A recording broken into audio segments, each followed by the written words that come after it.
The excellent path for human beings.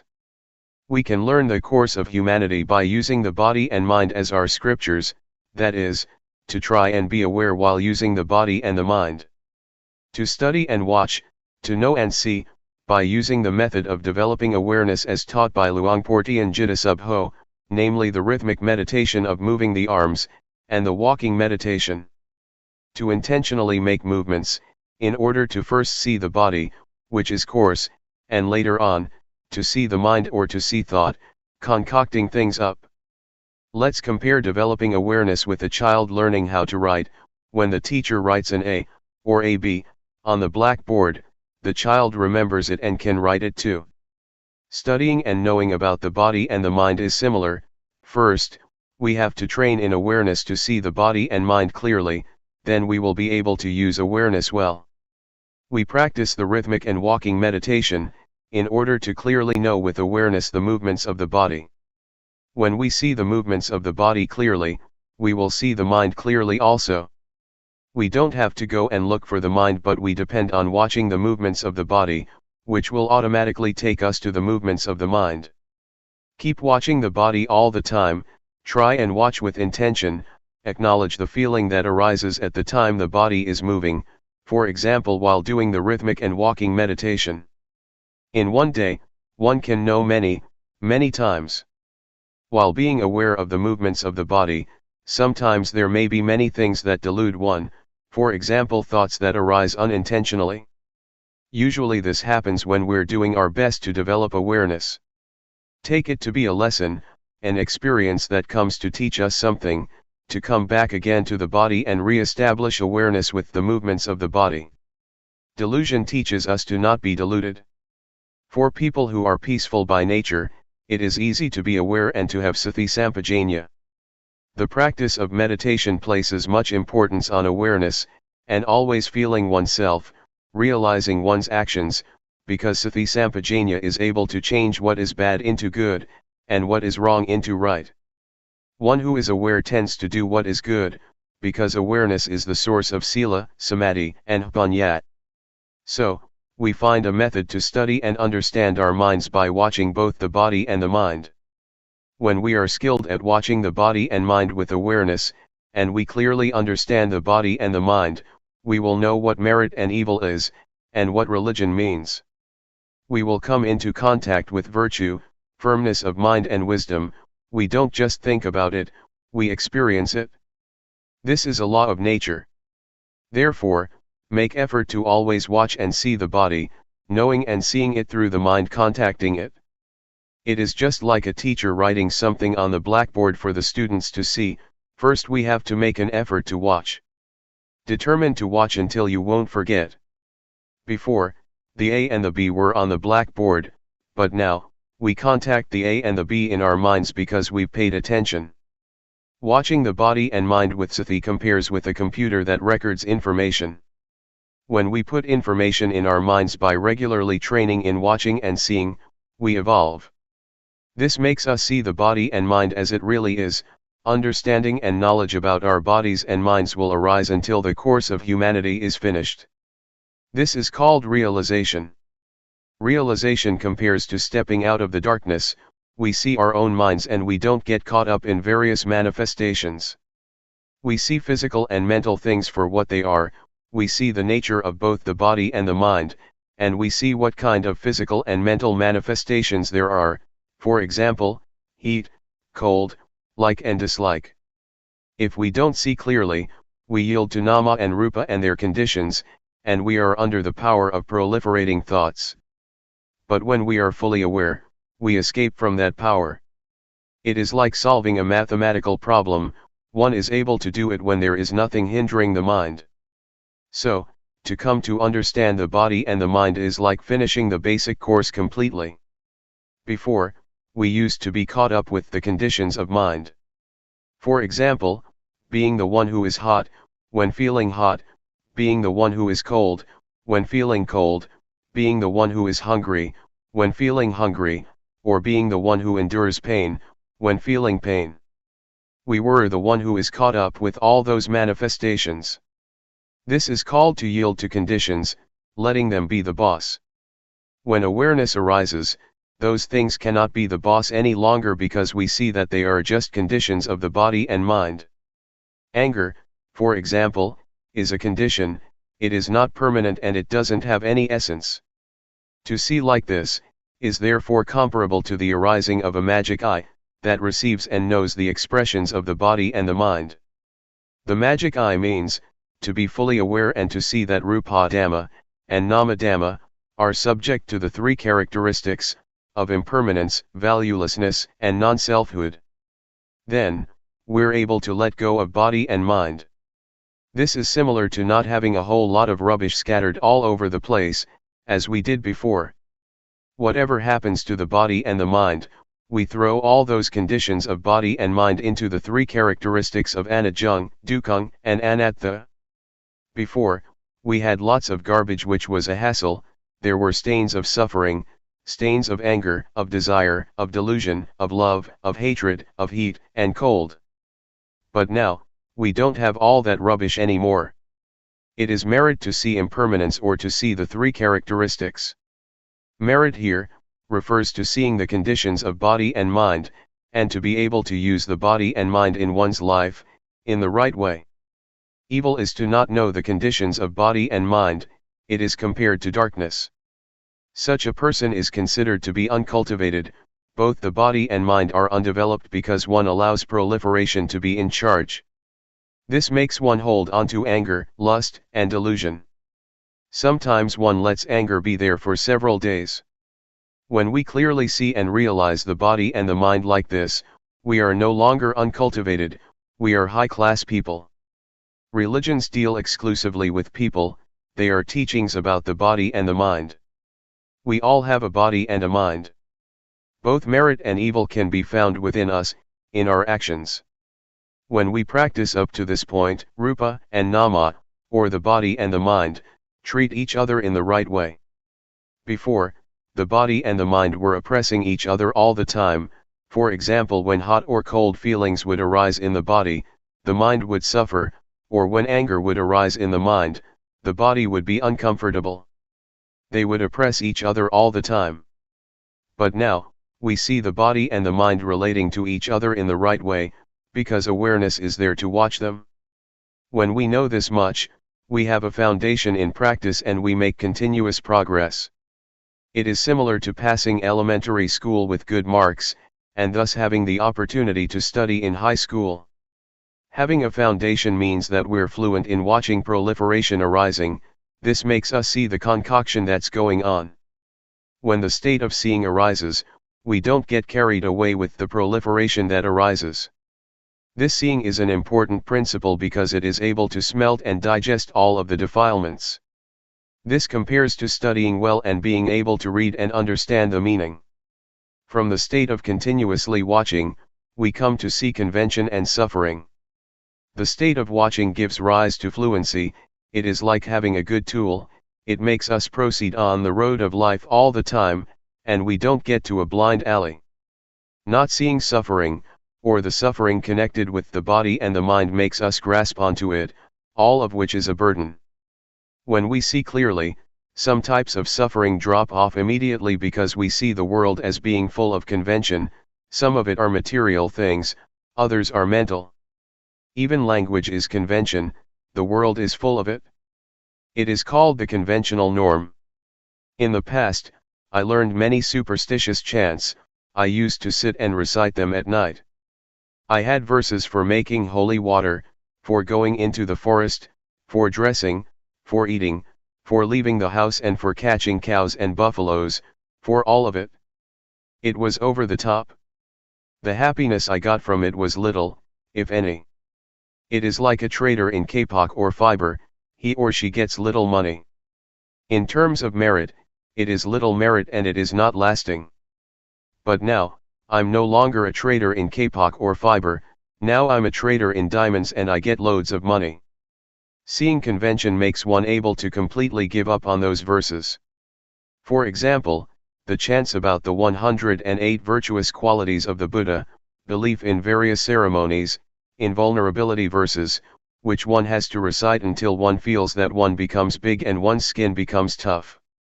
These things I have completely discarded. Instead, lightness of body and mind arose. I realized what convention is.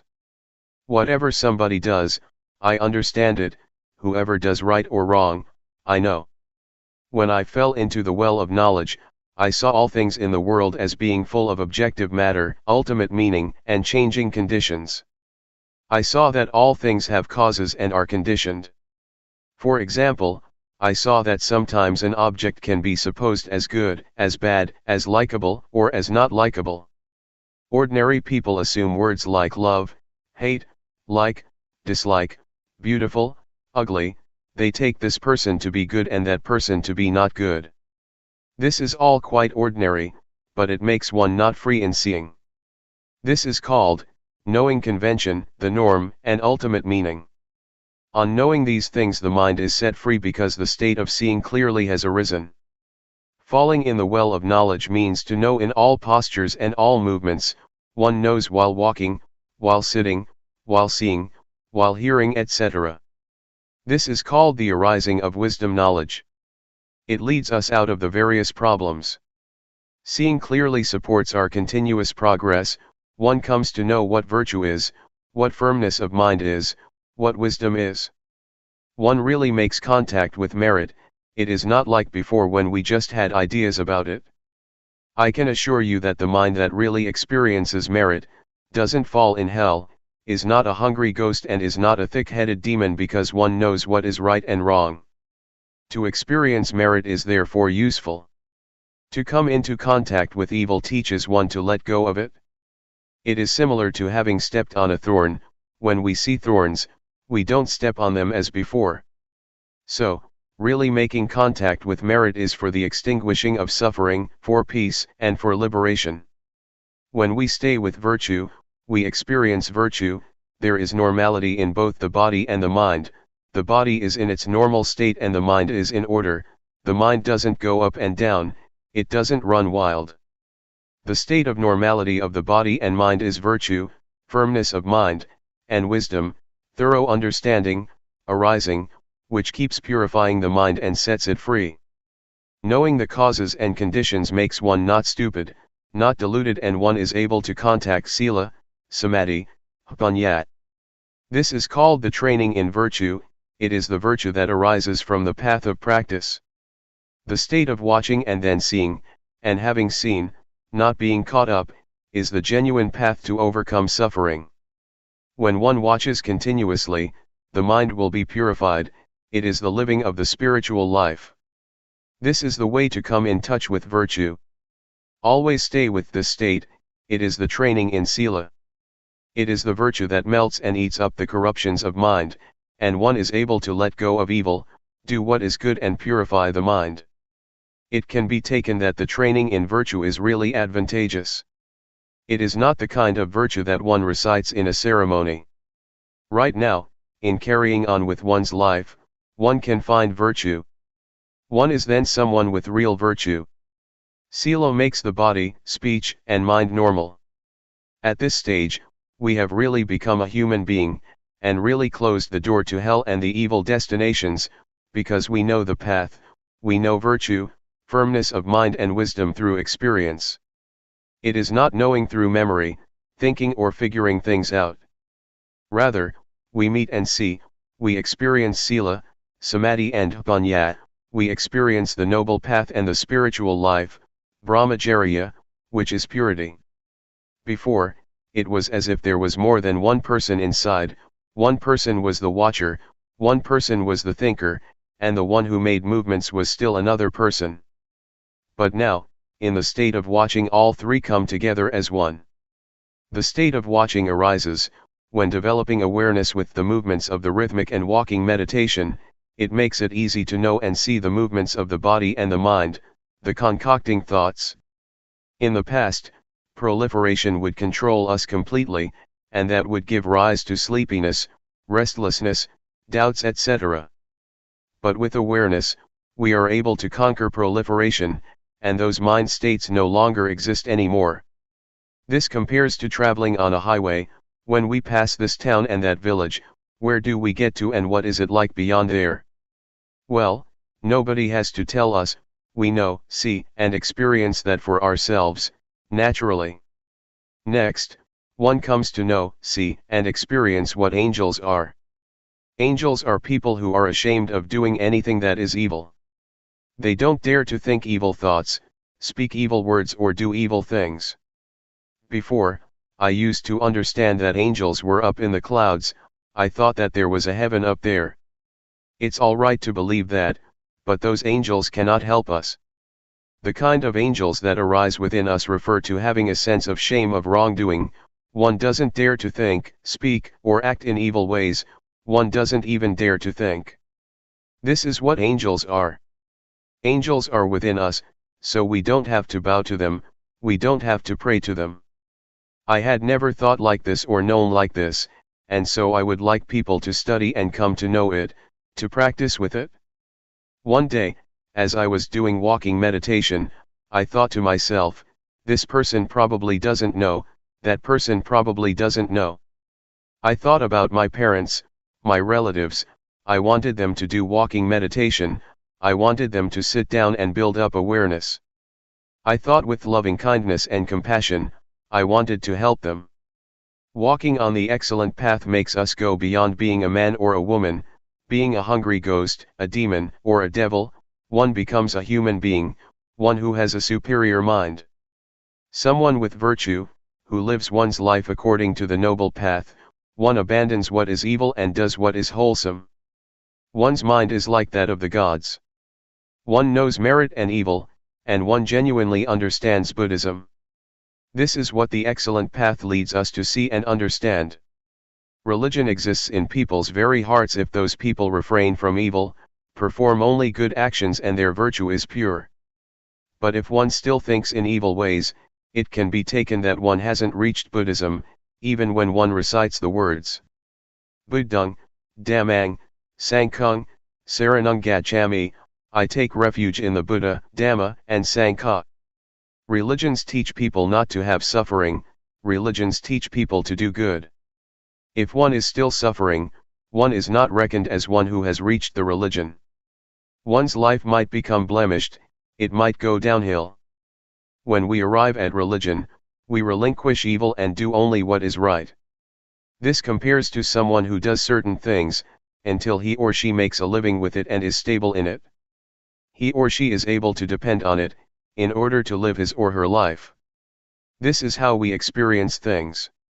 The state of watching and then seeing, and when seeing, not being caught up, is the most concise action.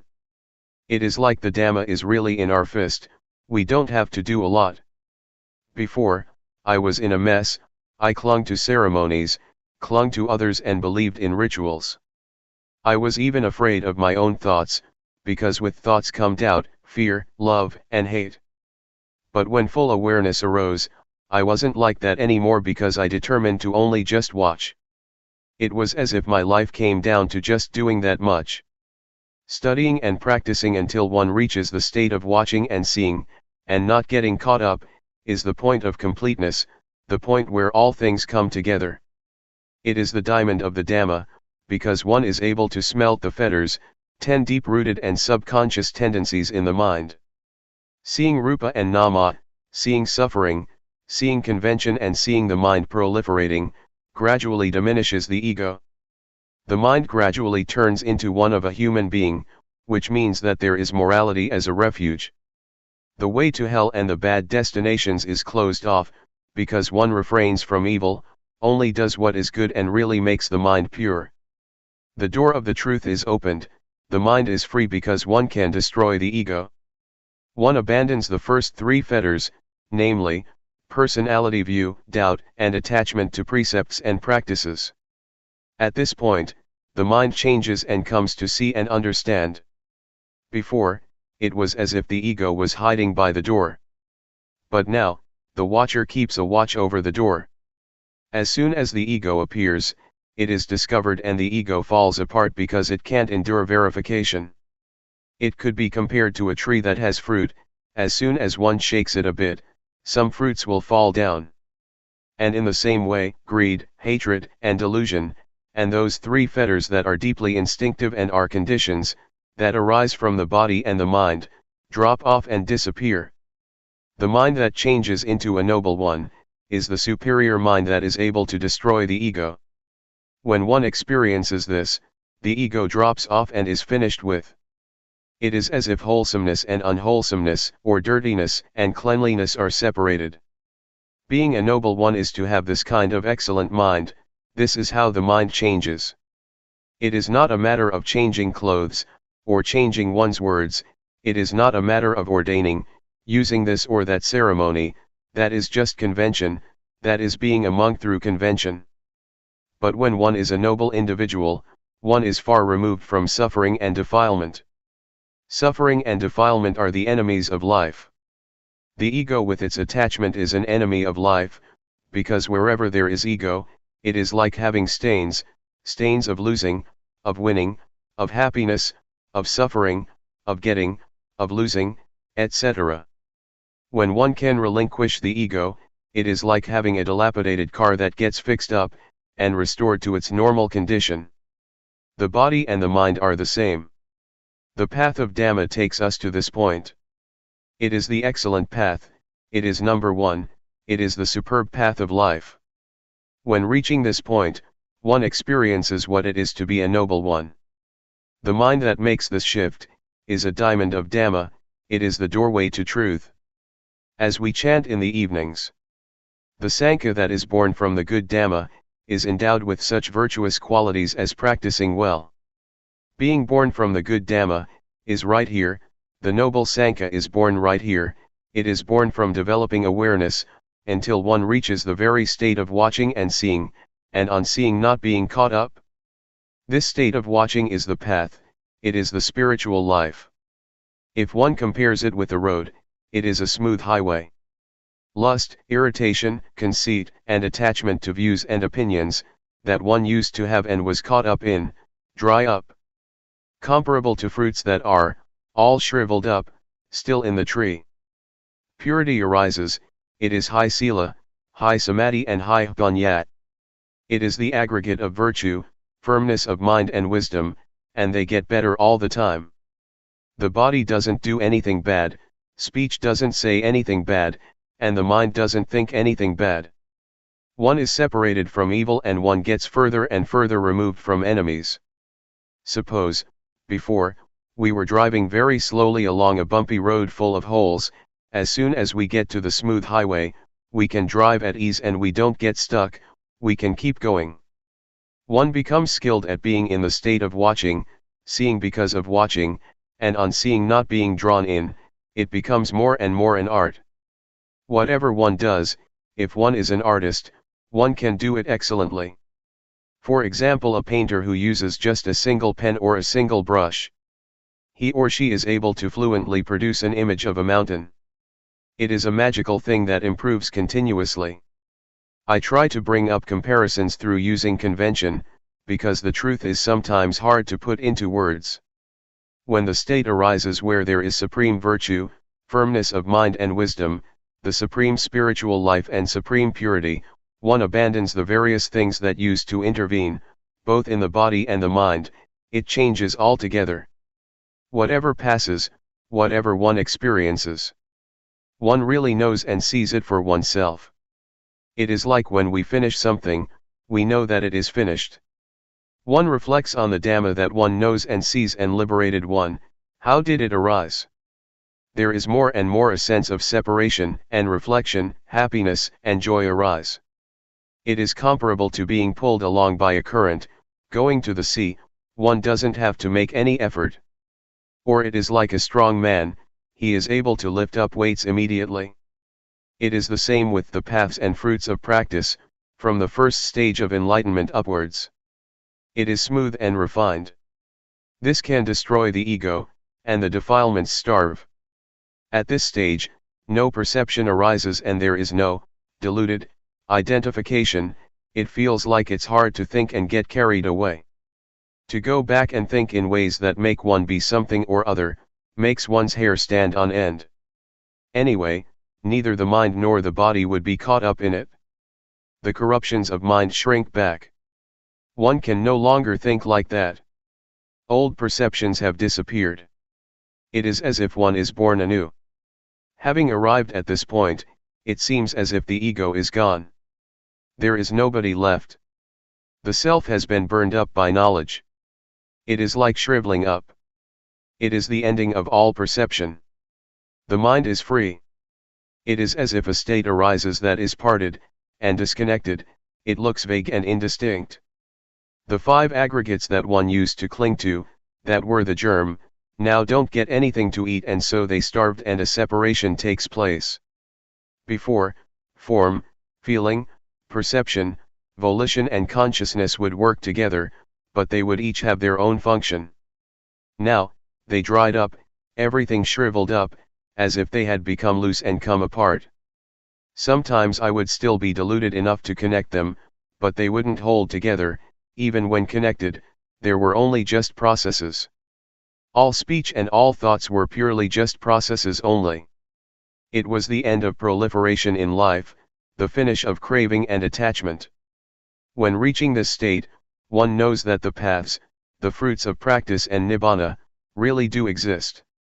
One knows that non-birth, non-aging, non-sickness, and non-death, really do exist. Luangpor Teean knew this matter, right at this point. The Buddha, the Dhamma, the Noble Sangha, the paths, the fruits, and nibbana, really exist. We are really able to be liberated in this lifetime. Teaching people to know this matter, can be taken to be the greatest thing in the life of human beings.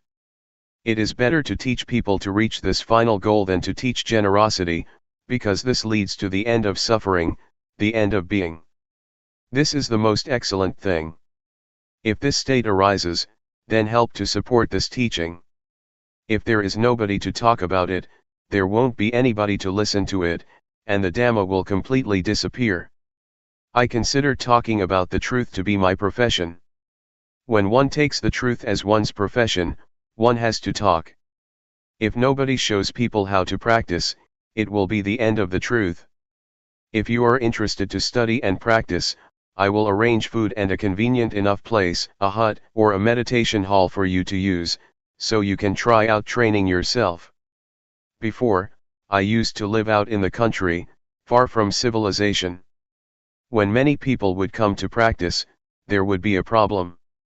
Sometimes there would be a deficiency of things, which would make it inconvenient for the practitioners.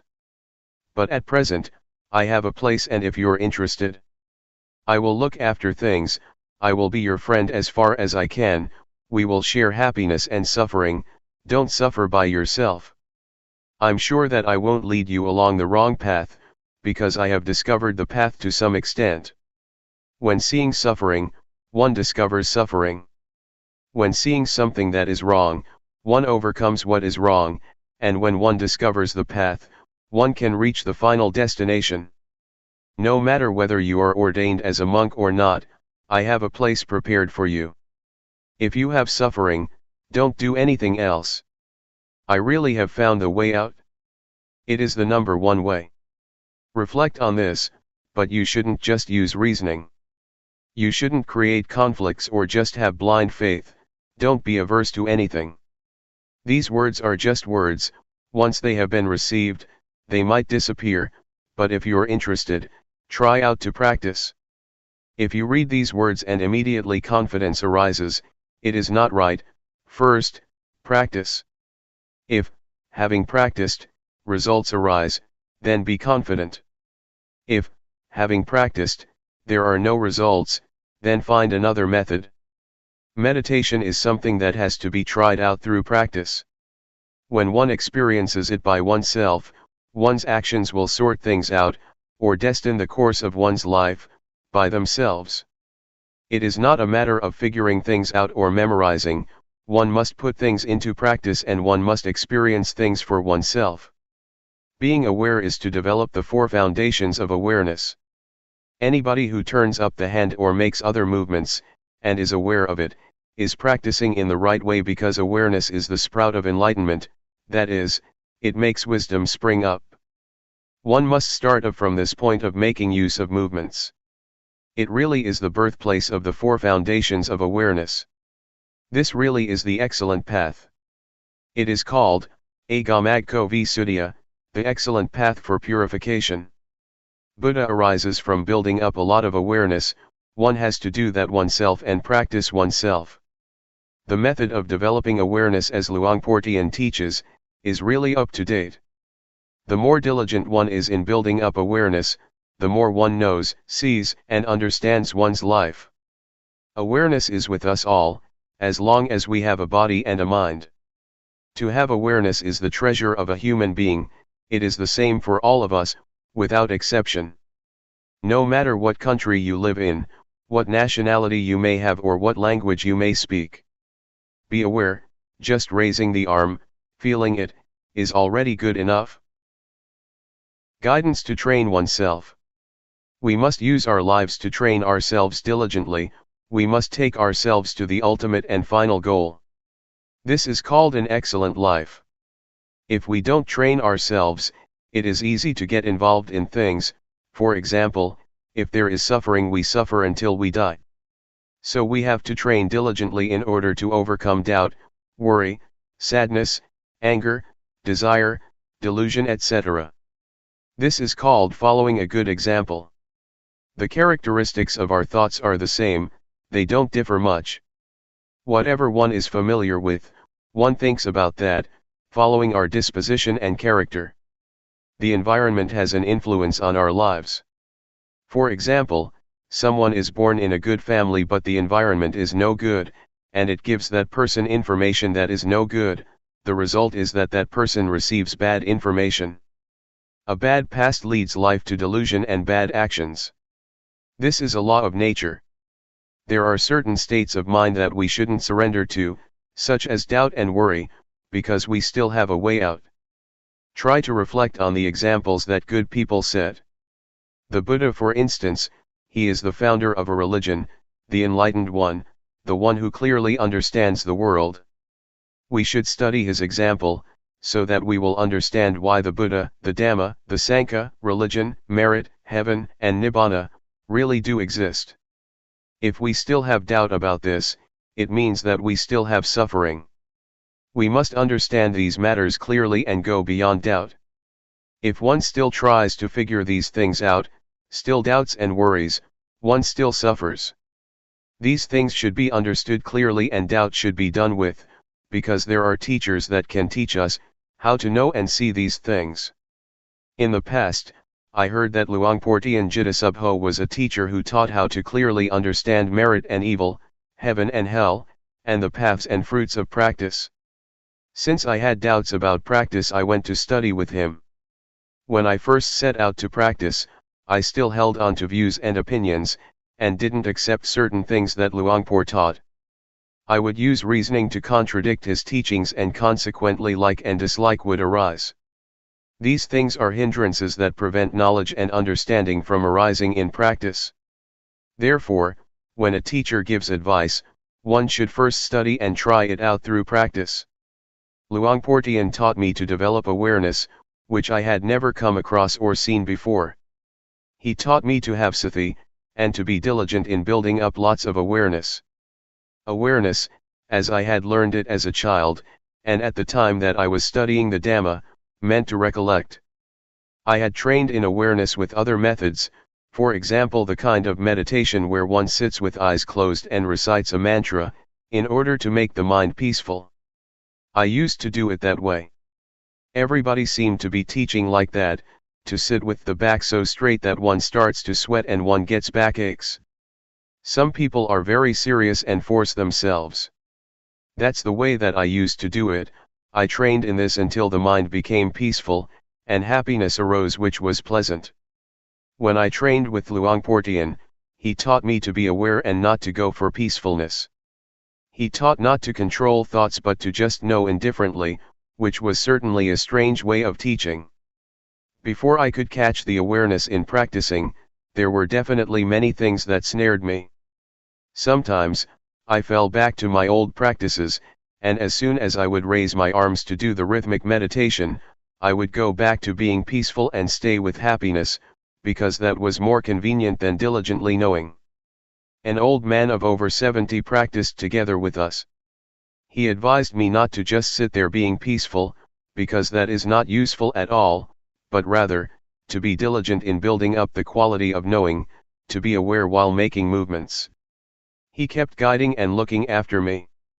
In the end I asked myself, what's the point of being fooled by thoughts? That's just an old habit. Let's train and be diligent in building up the quality of knowing. One has to control oneself by determining that, if I get lost in proliferating thoughts, I will try to be aware by making use of objects to know, such as movements of the hands. As soon as one turns up the hand, one really feels it, one really sees it by oneself. Whenever the hands move, one is aware. When one can catch the feeling of moving more and more often, proliferation gradually diminishes. In this way, I got a foundation and really saw results. Previously, I used to think about the future and the past, but now concoction would stop on seeing thought, and I would stay with the present, stay with the movements. One really knows the movement of turning up the hand, one doesn't have to wait for even a second. One knows again and again, one really knows many times. When there is truly a lot of knowing, one becomes diligent in building up the quality of knowing continuously, just as when one keeps diligently working and gets lots of work done. So, if one really catches the quality of knowing, and one is really diligent in building it up, one gets plenty of knowing. It is useful to have lots of knowing, because whenever one gets lost in thoughts, going all the way into the past or the future, the quality of knowing pulls one back, so that one doesn't easily flow with thought. Whenever one is swept away with proliferating thoughts, one immediately comes back, one is really able to come back. We're able to train and give rise to the quality of knowing in the various postures, for example, while doing walking meditation, or making movements with the arms. Whatever you take hold of, know it. The breathing, know it. Just have only this quality of knowing, and you will have a foundation. Before, I used to stay with the breathing. I would recite a mantra and seek peace, I would force myself to be peaceful. It is useful to practice like that because one gets peaceful and understands what peace is. But when I reached the state of knowing, I understood that the state of being aware and awake is something different from peace altogether. Awareness gives rise to knowing, one doesn't stay with peace. When we blink our eyes, we can know, when we swallow saliva, we can know, moving a finger, we can know, breathing, we can know. Whenever we touch something, we can know. These are examples. Therefore, creating this quality of knowing is a kind of art. It can be created in all postures and movements. All it takes is that one puts forth effort to know what's happening within one's body. It is comparable to having a set of tools that one uses to build up lots and lots of knowing. If one does it in the right way, diligence arises. There is an old saying that says that it is as easy as rolling a boulder downhill. But if one doesn't do it in the right way, it is as hard as rolling a boulder uphill. When one does it right, one gets a foundation and one becomes diligent to practice and build up awareness, without anybody having to tell one, one tells oneself and creates plenty of knowing. One becomes diligent to know in using one's daily life, always trying to find ways to be aware. Even though at times people or friends cause us to get lost, we make effort to avoid that. We are careful to take the chance, to know for ourselves the things that arouse knowing, nobody has to tell us. It's like working, when we do it right we are diligent and fluent, but if we don't do it right it's like banging our head against a brick wall. We know and see for ourselves what delusion is like and what knowing is like. We know and see what the advantages and disadvantages of knowing and delusion are. And so, we prevent and deal with things automatically. One has the answers oneself and doesn't have to ask anybody. If there is a lot of knowing and one knows for long periods of time, one will see the conditions of the body, because the quality of knowing is the one who watches the movements. However, this doesn't mean that one will see this immediately, because sometimes, as the body is moving, instead of just seeing the body, there are things that make us get lost, for example, feelings that arise due to unintentional thoughts, or various moods, either coming from the body or the mind. These things incite us to get lost, but we don't. These things are there, but now we have seen that they are just feelings. People who have trained in meditation before, will just meet with coarse feelings, and the refined feelings that exist in the body and the thinking mind, they won't see. If we build up the quality of knowing until it is the boss, it will be able to distinguish delusion from knowing, even though delusion, proliferation, was in charge before. We will be able to pass through subtle feelings without having to get involved. It compares with traveling and passing through various villages. We leave this and that town behind us, and pass through without getting involved.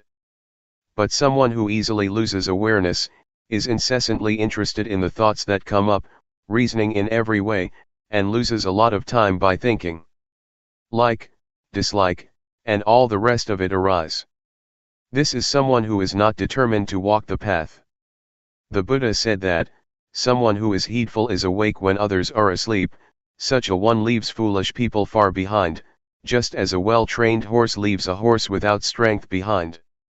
Not getting involved with proliferating thoughts that arise is like this: one moment of knowing is to be removed one moment from not knowing, from delusion.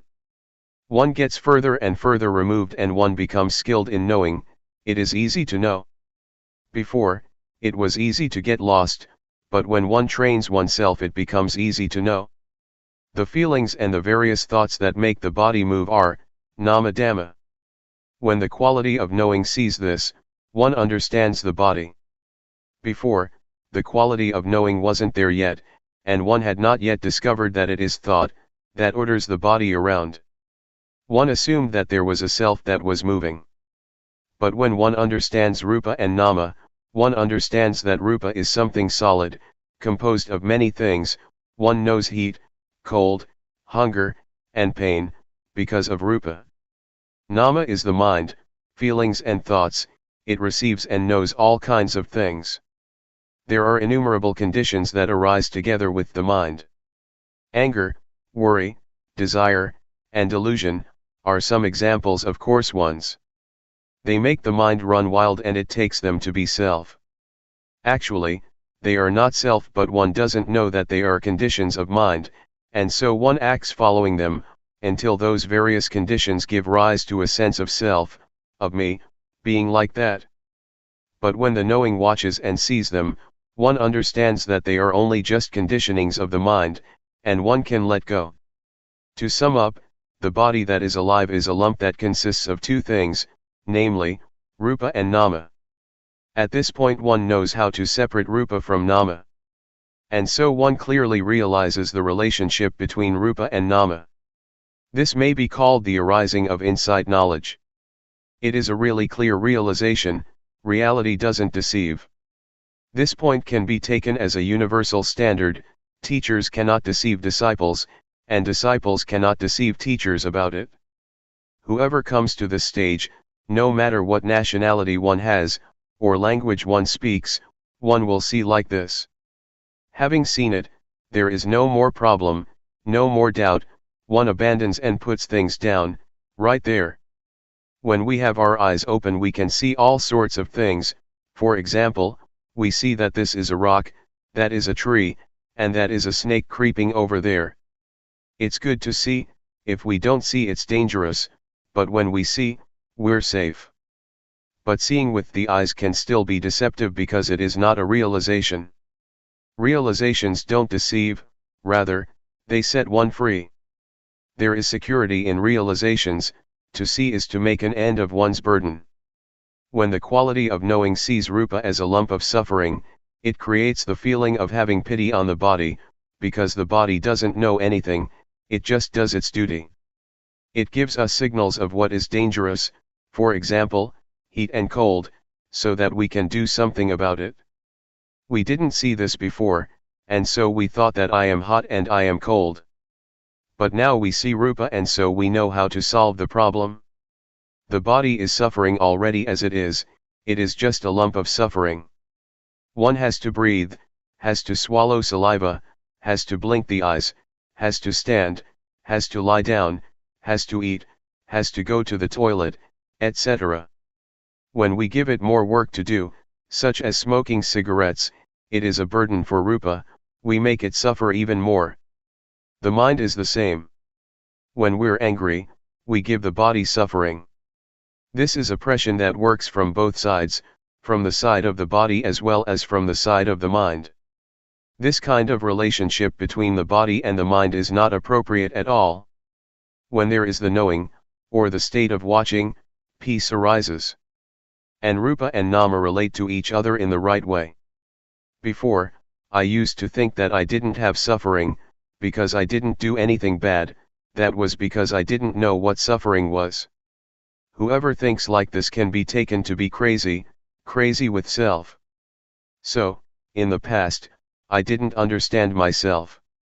Likewise, having or being anything, as well believing one's own thinking, is dangerous because one understands that to think like that is good, and one doesn't see that there is any problem to be solved, one assumes that things are like this or like that.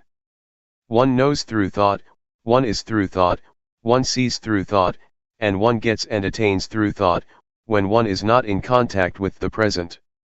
When we're faced with facts that contradict what we thought, we don't have a way out of suffering or out of our ideas, constructed in the past. If one knows the suffering of Rupa and Nama, one will understand that they are really lumps of suffering. Pain and sickness are conditions of the body, this is called the disease of the body. Anger, for example, is a condition of the mind, this is called the disease of the mind. When we don't know this, we cling to all kinds of things and create suffering in the mind, such as love, hatred, anger, desire, and delusion. When we wake up from the disease of body and mind, we see the suffering of Rupa and Nama. It is as if this quality of knowing opens the door, and we can see through. The knowing is like an eye. Before, we had our eyes closed and didn't see, there was only just getting caught up with all sorts of conditions. But now, the quality of seeing arises because there is knowing. This is called training oneself. This is the way that I have trained myself. It is really the guideline for people. It makes one see the convention of body and mind, for instance fame, possessions, money, children, husband, wife, land, etc. The world is full of physical and mental objects that are convention, inside as well as outside. One sees this penetratingly. It is as if the power of wisdom knowledge sees that these things are conventions of Rupa and Nama, diseases of Rupa and Nama, Rupa Dhamma and Nama Dhamma. Before, we didn't see these states, and so we got caught up in all kinds of conditions. Knowing convention makes one feel light. In the past, I used to go for all sorts of things, superstition, verses, chants, and I believed in rituals. On performing some of them fear would arise, others would make me bold, doubtful, happy, or sad. I ended up with nothing because it's all nothing but convention. A thing is sometimes assumed to be likable and sometimes not likable, it can change, and we go for it all. When I came to see Rupa Nama and convention, I felt light. It is not like ordinary seeing, but when one sees, suffering disappears. The gross kind of suffering, such as suffering that comes from foolishness, delusion, and stupidity, really disappears. It compares to having finished one's studies, one is able to read and write, doesn't get stuck, has enough knowledge and is able to stand on one's own feet. What I'm talking about is a universal standard, it is a fixed formula, just like mathematical formulas, 2 multiplied by 5 is equal to 10, not 11. When all this knowledge arises, one knows what other people are saying, one knows the objects that one looks at, there is just knowing and joy. It is insight, because one now has the eye that sees the Dhamma. It is fun to watch, whatever one looks at, one hits it on the spot. Both material and mental phenomena, inside as well as outside. Whatever happens to the body and the mind, one knows immediately, and one leaves it behind without hesitation. Before, when something would come in contact with the mind would ripple. Now the mind doesn't ripple, rather, the object that comes into contact with the mind is set free. When I was still a layman, I went to practice Dhamma at the Budayana forest, in Loi province. I had to use a wooden platform from a nearby monastery, and I bought a plastic sheet to make a roof. Tattered monks' robes were used as walls, because in July there is plenty of rain. As I was practicing, somebody told me that I should understand Rupa Nama, because he saw me practicing for a long time without understanding it. Some people said that they knew, just practicing for a week, and they knew Rupa Nama. But I practiced for 2 whole weeks and still didn't know it. I thought to myself, I really have to see it in my mind, I'm not going to just remember others' words or figure it out with my own thinking. That's how Luangpor Teean taught, he taught to practice and see it for oneself. Next, I thought, Luangpor Teean used to say that he had made large offerings to the monastery, including building a ceremonial hall, all by himself. But I am a poor man, I didn't do all that. I probably don't have a chance to realize the Dhamma. These thoughts made me feel inferior and doubtful. Then I thought, but I've done some good things, maybe not as much as him, but I've made merit, built a monk's hut, and I am not a bad person, I don't have any stains of wickedness. I've always been virtuous because my parents are Buddhists and taught me to do what is good, and that's what I've been doing all the time. Especially when I studied superstition, I had to keep precepts, I couldn't gamble. My character was like this. Reflecting like this, made me a bit proud of my past because I was not an evil person, but why didn't I know the Dhamma? I asked Luangpor Teean, are there any practitioners who don't get any knowledge after having practiced? Luangpor Teean said, that has never happened. It seems that I am the first one, because after 2 weeks I still don't know anything, I remarked. Luangpor Teean walked up to me and grabbed my hand. I said, you have made merit and made offerings, but I have never done as much of that as you, I guess I don't have the merit to know. He answered, never mind, don't worry. Are you practicing sincerely? I said, I really am, Luangpor. Luangpor Teean said, practice here for 1 month. How much money do you get for 1 month's work? I answered, I get 1,000 baht a month. In those days I was a hired hand, making doors and windows for houses. This was building work, skilled labor, and I would get at least 1,000 baht a month. Next he said, if you practice for 1 month and you don't get any knowledge, I will give you 1,000 baht, I really promise you that. But you have to practice sincerely. From then on, I was energized in practicing. Practicing in those days, I would sometimes get lost in criticizing certain monks, thinking that they didn't have the same virtue as me, because I saw them playing and joking. Sometimes, they told me to go and look for bamboo shoots or to climb a tree and collect fruits. I asked myself, is this called practicing Dhamma? It made me think about leaving. But having reprimanded them in my mind, I no longer looked at others. Instead, I only watched and listened to Luangpor Teean. I didn't pay attention to others and create a mess and a burden for myself.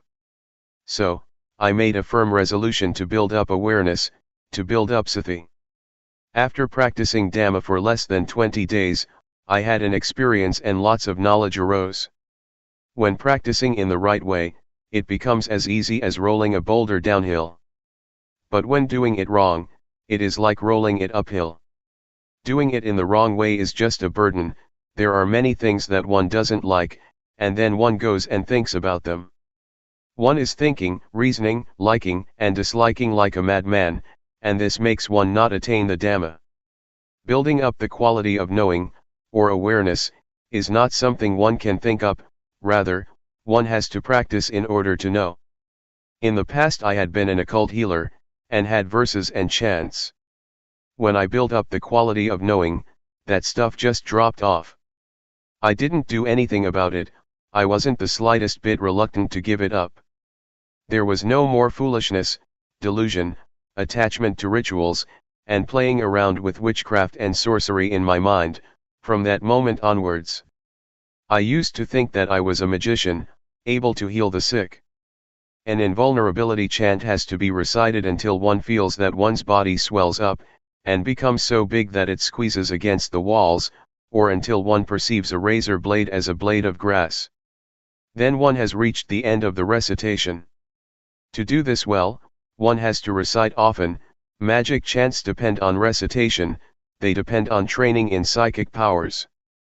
Sometimes I would chase off ghosts, I would cut off their heads with a sword, making a loud sound. I've done that for many people.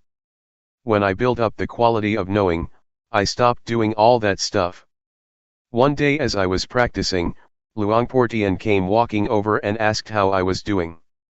I answered him without being afraid of anything, I know Rupa Nama now. Luangpor Teean said, if you get understanding from practicing in this way, then do more of it. Try to keep up with thought, watching it. This refers to unintentional or sneaky thoughts. If no thoughts occur, then watch the movements of the body. Whenever thoughts arise, be in time to watch. Luangpor taught me to work with the mind, to watch both the body and the mind with awareness, to watch and see suffering, suffering of Rupa and of Nama, to watch and see physical and mental phenomena, and convention of Rupa and Nama. When proliferation arises, one shouldn't give it priority. One should do one's duty of watching the movements of the body and the thoughts in the mind. One shouldn't give attention to thoughts that come up by themselves. Build up awareness that is in time with the thoughts arising. When one knows the thoughts in time, one doesn't incline to go with the arisen thoughts. So, it is our duty to build up awareness. When one builds up more and more awareness, in the end it suddenly meets up with thought. It is as if one opens the door and collides with thought. At the moment a thought is about to come up, we are lying in wait at the door. As soon as the thought arises, whack, we know it in time. It's like a surprise, and the thought fails to establish itself. This makes one see how wild concoction is, sneak thoughts, and it makes one see the origin of suffering. This is not like ordinary knowledge, it appears in an electrifying flash. I definitely have seen thought clearly. Before, we got carried away with thoughts, sankhara, which are the cause of suffering. We wandered here and there with thought, and we got lost in it. One is not free because of thought. To give an example, a thought arises and one becomes afraid, one starts to think about something and one proliferates defilement and craving. We didn't see this clearly before. When I came to practice with Luangpor Teean, I clearly saw how bad mental formations are. It's like a dog chasing a deer, we were able to follow and keep up with the things that deceived. It is comparable to somebody who plays tricks, they have fun in deceiving people, but as soon as we see what they're doing, and we keep up with their tricks, we then know that it is nothing at all. They really can't deceive anyone who realizes what is going on. There are two kinds of thinking, namely, first, unintentional thinking. This is illusion, it makes one get lost, on thinking one is led along the wrong path. Second, intentional thinking, never mind about that, one deliberately thinks about something well, one makes use of thought and having finished thinking, that's the end of it. Intentional thinking is crystal clear, it makes one understand merit, demerit, and the nether realms, one experiences these things clearly. I can 100% guarantee that, by understanding like this, one closes the door to the lower realms. One can be said to be a human being. In the past I was still just a person, because I didn't see convention, I didn't see Rupa Nama. But when I could keep up with thought, I stopped being merely a person. I had more happiness than before, I no longer played about like before, it was as if I had reached the shore, to some extent. If one compares it to a trader, I was a trader in diamonds and got heaps of money. Previously, I was like a trader in kapok or fiber crops. What a mess, what a hassle. And I got only a little money, a little happiness and a little merit. I thought I would get merit from others or from doing this or that, just mind stuff. There is a shift that takes place in the mind on seeing thought. To go and proliferate as before makes one's hair stand on end. To see thought helps one to behave differently than before. I really saw it crystal clear. To suddenly meet up with thought makes an end to coarse behavior. Everything that is unjust disappears. It is like bowling, the pins all tumble over, one after the other. Suffering is comparable to fruits up in a tree. When we shake the tree just a little, the fruits fall down, but not all of them. Foolishness, crude forms of suffering and anger, desire and delusion are affected, but not a lot, they are just shaken up a bit.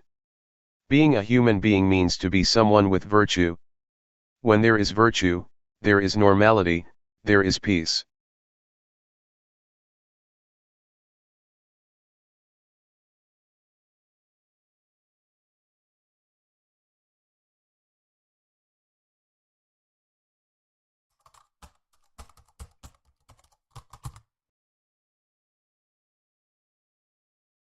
May all beings be at ease, whatever living beings there may be,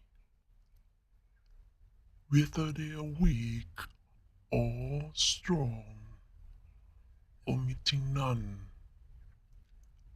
the great or the mighty, medium, short or small,